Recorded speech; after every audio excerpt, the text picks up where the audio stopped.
Direitos Humanos, no centro do tabuleiro do Checkmate desta noite, o último bloco, ao vivo, aqui na sua TV, Babitonga Vivendo Joinville, a entrevista com a professora Ana Ousen. Vou reduzir o nome, porque é muito comprido, professora.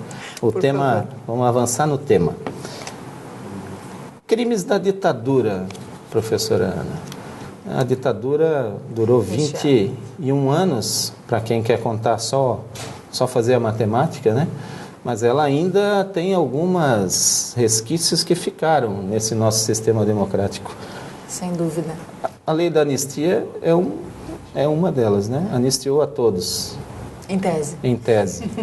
A OAB chegou a entrar para rever a lei, enfim, fazer julgamentos, como está acontecendo na Argentina, tem gente sendo condenada, não importa, se está com 80, 70 anos pelos crimes que cometeu, né? O que fazer aqui? Quando é que nós vamos conseguir? Vamos conseguir avançar nisso? Olha, é uma situação complicada. O STF também já disse não. Já disse não. Mas houve uma decisão posterior da Corte Interamericana de Direitos Humanos que nos puxou a orelha e disse, por favor, revejam isso. Na verdade, ao longo de todo o período da ditadura brasileira, nós vivemos muitos conflitos em razão de problemas ideológicos claros, né? De um lado, aquela perseguição quase impensada aos comunistas, a todos aqueles que de esquerda... Ou a quem pensasse diferente. Todos os que pensassem um pouquinho diferente do establishment do governo. Na verdade, todos esses crimes eles foram, digamos, acobertados, meio que escondidos com a lei da anistia, que foi negociada em 1979. Essa lei da anistia, na verdade, ela foi um preço que se pagou, né, digamos, um preço que foi imposto, porque ele não foi negociado. Para que se devolvesse o poder à sociedade. Foi imposto para que a sociedade pudesse recuperar, né? E ainda assim foram muitos anos até que nós pudéssemos falar em um presidente civil.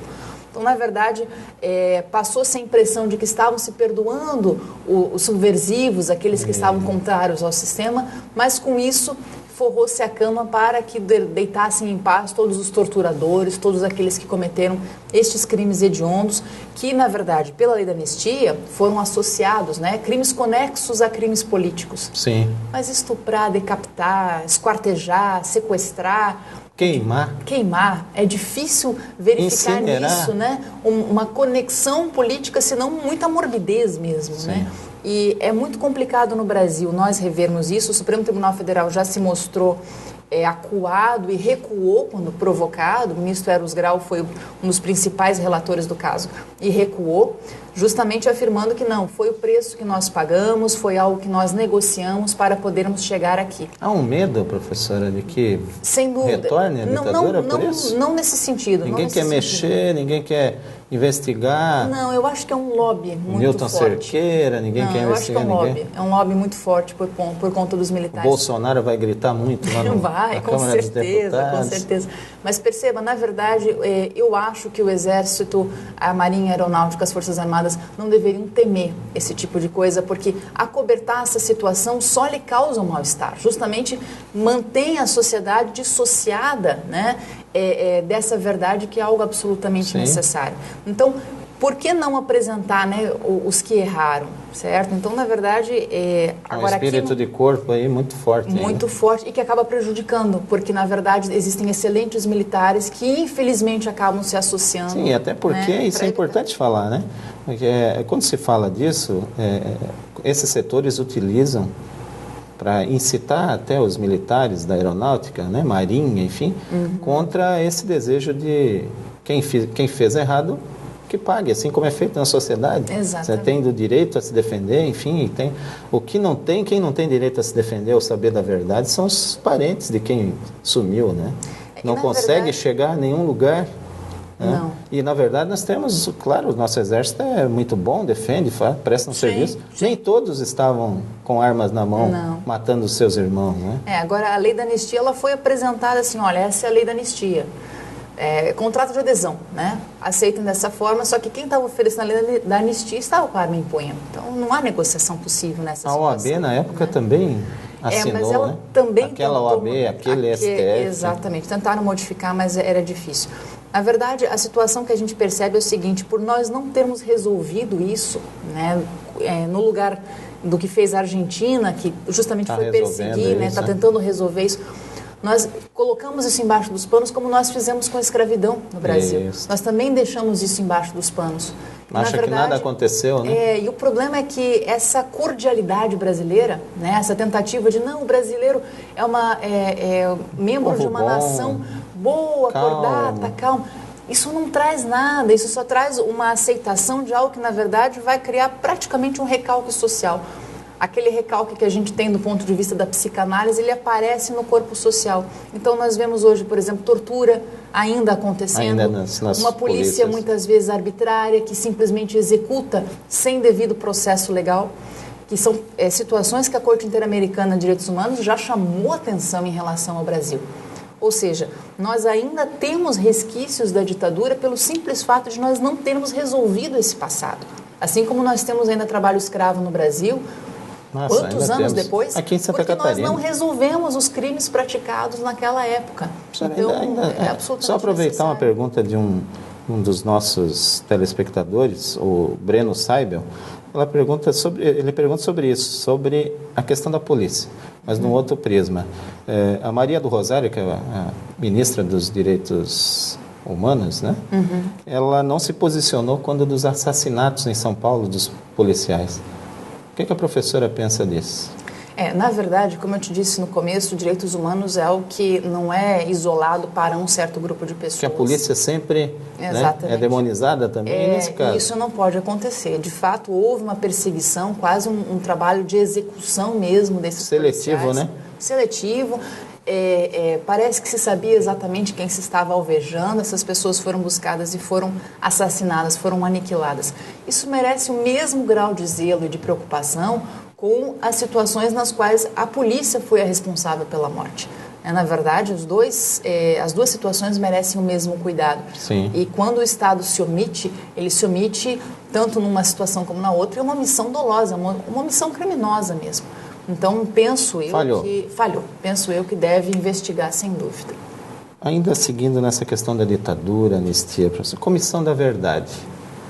É um passo. Vai ter verdade nisso? A Comissão da Verdade vai chegar em algum lugar? Ou é mais uma lei da anistia para passar um paninho em cima desse passado nebuloso, empoeirado, cheio de sangue que não foi resolvido?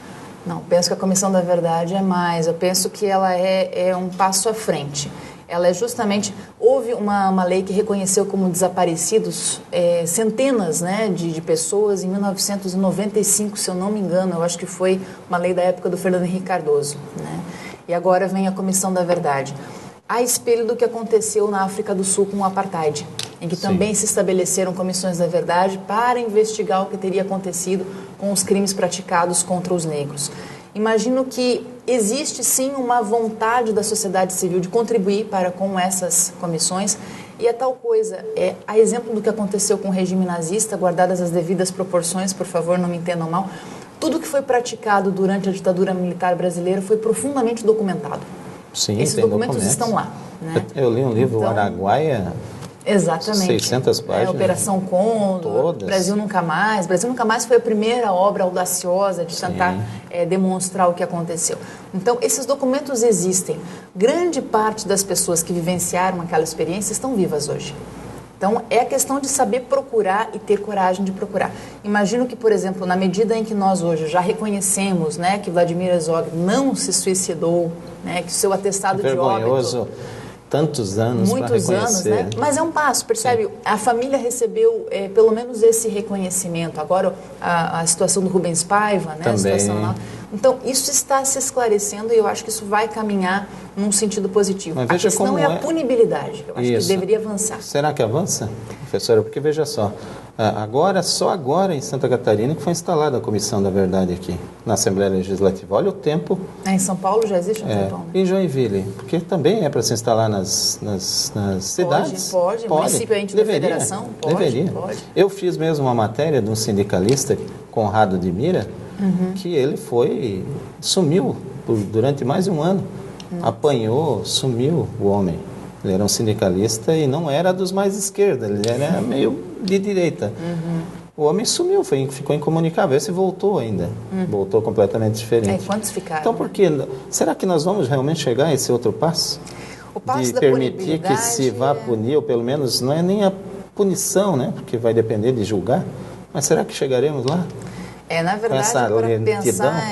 verdade, para pensar em punir, nós temos que pensar em alguns problemas, especialmente a prescrição, por exemplo. Sim. Ainda que se modifique, há duas possibilidades. Você pode modificar a interpretação da lei da anistia e, para isso, o STF tem um papel fundamental, ou se pode revogá-la. Mas existe o problema da prescrição.